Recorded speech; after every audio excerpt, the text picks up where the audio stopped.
আবার অকটেন দেয়, পেট্রোল দেয় না, পেট্রোল দেয় অকটেন দেয় না। এটা কেন সমস্যা? একটা পাম্প তেল দেয় আর একটা পাম্প বন্ধ রাখে, একটা পাম্প তেল দেয় আর একটা পাম্প বন্ধ রাখে। সিন্ডিকেট আছে, ওরা 5টা-10টা করে তেল দেয়, বাইরের গাড়ির তেল দেয় না। দেখে দেখে মানুষের মুখ দেখে দেখে গাড়ির তেল দেয়। রাত্রে ঘুরে গেছি, তেল পাই নাই। সকাল 10টা থেকে সিরিয়াল, অনেক পাম্প ঘোরাঘুরি করে লাস্টে এই পাম্পে আশ্বাস পাইছি যে তেল দিব। এই পাম্পে এবারে সিরিয়াল ধরে দাঁড়াইছি। পরিস্থিতি খারাপ হইলে আর কি করার আছে? দেশের গাড়ি ঘুরি চালানি বন্ধ হয়ে যাবো। আমরা এক জায়গায় গেলে 100 লিটার তেল লাগবো, পাইতেছি 10টা 20টা। এখানে 12টা থেকে স্টিল নাও দাঁড়ানো, এই দুইবার চক্কর দিয়ে আসা লাগলো।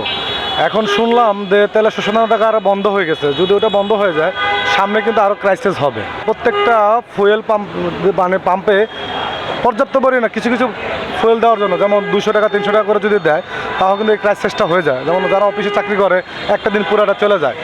এখন মানুষের কাছে দেখেন অনেক মানুষ আছে, এটা 2টা লাইন হয়ে গেছে আমাদের এই নিয়ে। মধুমিতাতে দিচ্ছে, 2-1টা পাম্পে দিচ্ছে, সব জায়গায় দিচ্ছে না। একটা দিন চলে গেছে, 12টা থেকে এখনও মনে হয় 4:30 বাজে। আমি মনে করি যে সরকার প্রত্যেকটা পাম্পে কিছু কিছু তেল দেখ, কিছু কিছু দিলে তাহলে এটা রানিং থাকবে। আর গভর্নমেন্ট বলতেছে যে তেল সংকট নাই। আমরা এখন রাস্তায় এসে দেখি তেলের সংকট, বা কিছু সাংবাদিক ভাইরা বলতেছে তেলের সংকট, কিন্তু ওনারা বলতেছে তেলের সংকটের সমস্যা নাই। তেল আসতেছে, তারপর চট্টগ্রাম বন্দরে বলে কত হাজার লিটার, 24,000 মনে হয় টন তেল আসছে গতকালকে। ওগুলো যদি আসে পরিশোধিত, ওগুলো আসলে তো তাহলে আশা করে দেয় আমরা পাবো, কিন্তু আজকে 3-4 দিন হয়েছে আশা পাইনি। একটা মানুষের জন্য সারাদিন যদি যারা আছে সারাদিনটা চলে যায়, তাহলে তার তো সংসার আছে, অনেক কিছু। সামনে যদি হয় পরিস্থিতি খারাপ হয়ে যাবে। 500 টাকার লিমিট দিতেছে, এখন 500 টাকার তেল দিচ্ছে। গতকাল পয়লা বৈশাখ উপলক্ষে 12টা পর্যন্ত পাম্প বন্ধ ছিল, সেজন্য কালকে আর তেল দেয় নাই, আজকে সকালেও দেয় নাই। 12টা থেকে স্টার্ট করছে তেল দেওয়া। পাম্পে কিছু কিছু পাম্প আছে আপনার তেল থাকা অবস্থা তেল দিচ্ছে না। যেমন ঢাকা চট্টগ্রাম মহাসড়কে যাতায়াতের দিকে অনেক পাম্প আছে, তেল দিচ্ছে না।